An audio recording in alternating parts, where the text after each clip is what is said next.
Guys, welcome back to another video. So today, I'm going to talk to you guys about success and basically how you shouldn't worry about how easy it is for other people to do certain things. So I do often think, like, I see people who just have no problem in dating. It just comes really naturally to them, and I sort of look at them and I think, like, what are they really bringing to the table that I'm not in the grand scheme of things? But they just naturally, like, they don't have the same roadblocks going on in their life, I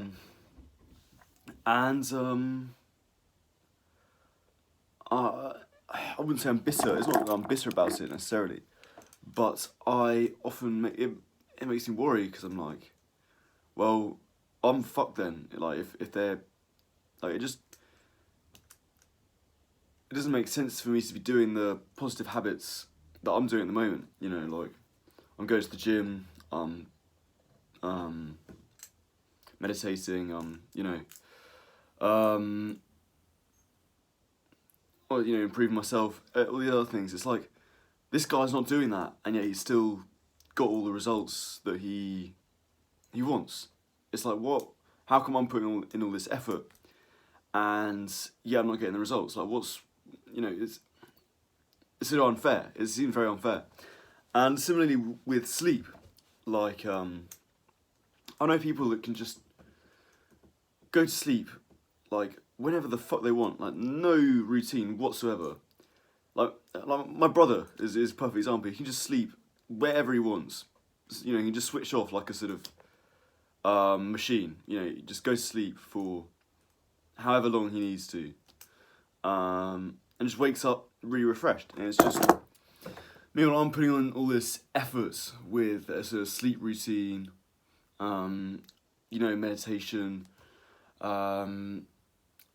I put a lot of effort into getting good sleep, and it's really long roads, and I'm still a long way off. I'm still so far away from this guy, who just doesn't need to worry about it at all. Like, he's always on perfect form, really energized throughout the day. And it's like, well, this isn't fair. This isn't fair. But I want to dissuade people from thinking that, because, well, for two reasons. First reason is, practically, it doesn't matter.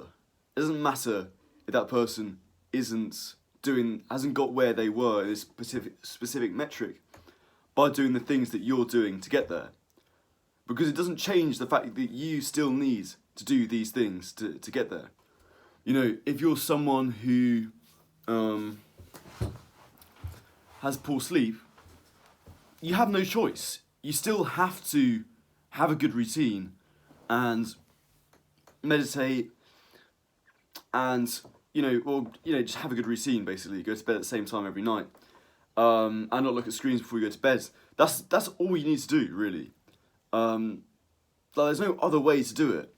So it doesn't matter if that person does that or not.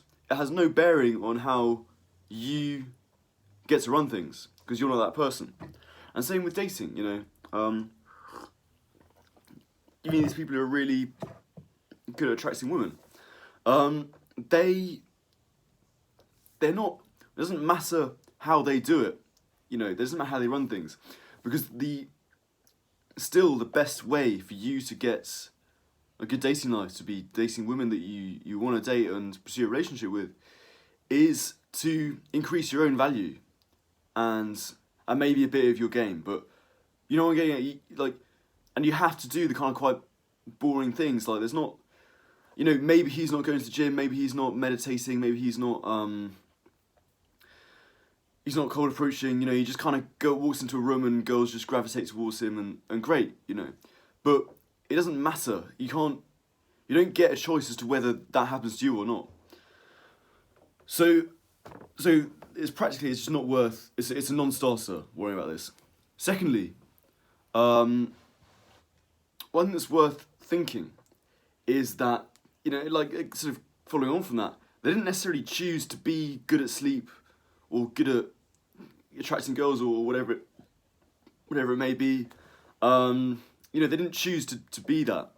So don't feel like there's something they're doing that you're not. It's just different realms is what I'm getting at. It's a different realm of situation. There's no bearing on how you need to run your life.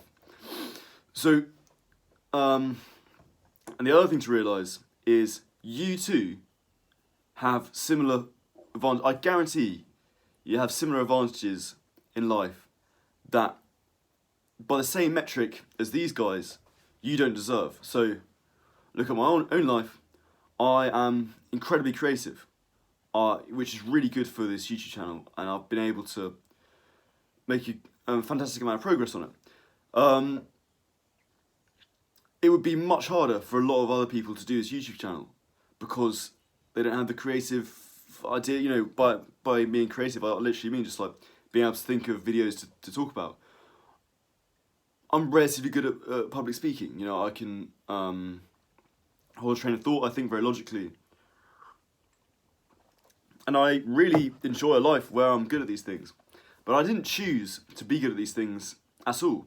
I didn't. I just it's just how it is. I mean, I guess I developed them slightly along the way, but I didn't necessarily like. It's the same kind of thing as that I envy in other people. So that's something that's worth bearing in mind. And the third thing is, do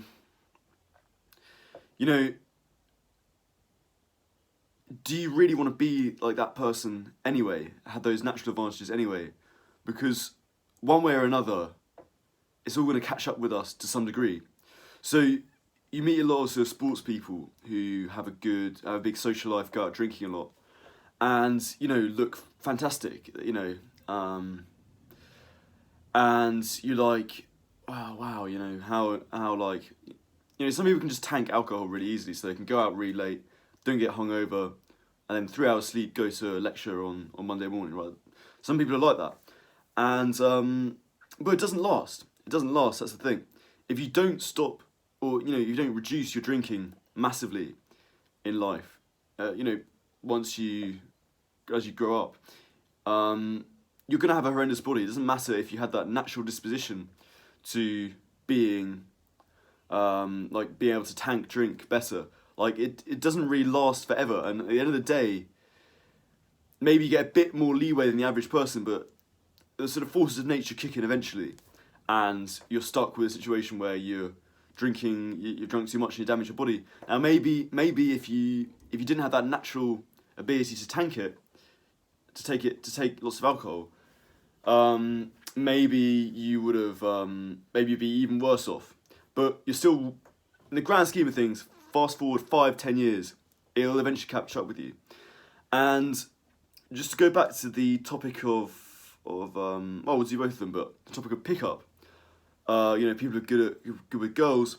A lot of the time they can be good with girls when they're younger, but they need to get onto that sort of grind if they want to get sort of really sort of proper relationships that are gonna last a lifetime or whatever it is. If they want to keep that going, the momentum going, they still need to get the good habits that increase their sexual market value. Like going to the gym, like meditating, like cleanliness, like dressing well, having a good purpose, charisma, all those things. They still need to develop some of these things or fill the gaps where they're lacking, eventually, if they want to keep up with everyone else. So I don't want it to be like I'll win in the long game kind of thing, but it's worth realising that long term is the same is going to be it's going to be the same thing for them as well, and same with sleep. Maybe some people are naturally better at sleeping, but I think sooner there comes a point where maybe it's a better example with pickup. I don't know. I guess some people can just sleep just fine throughout the whole life. But I think I'm going to be able to dial in my sleep to a sense that it's even better, you know. So yeah, it's funny with sleep. I guess that's a more thing that people have for life. Yeah, I don't know quite what to make of that. Maybe I'll come back and do it in another video. But the pickup one is certainly true, and like First Man talks a lot about that. And you know, same with like athletic people. You know, people who don't go to the gym but they look fantastic. You know, they just got high testosterone or whatever. You know, really doesn't last long. You know, as soon as their metabolism slows down a bit and they put on more fat, it's like you just lose everything. So eventually, you know, these people have the natural advantage. They still need to hop on the program that you're on, and okay, maybe even then they'll be able to outcompete you, but they're still doing the same things, and they're only going to outcompete you if they really beat how hard you're training. So yeah, and same with like jobs as well. You know, people who have the leg up from their, whether it's their parents or whatever, you know, get into a good job, they still need to work really hard. And, you know, people always take the piss out of people who like just, you know, get daddy's business when he retires and stuff. It's like, that doesn't usually go too well, like that kind of life. You know, maybe they have a good leg up in the financial world, but if they don't adapt to themselves, they're just going to drown, you know, because it's too much responsibility to run a company yourself. So in the short term they're winning, but in the long term unless they adapt, which a lot of people do, and maybe it's certainly a good opportunity to under pressure, but it's like it's not going to last forever. Is what I'm getting at. Excuse me. So, and the final thing is,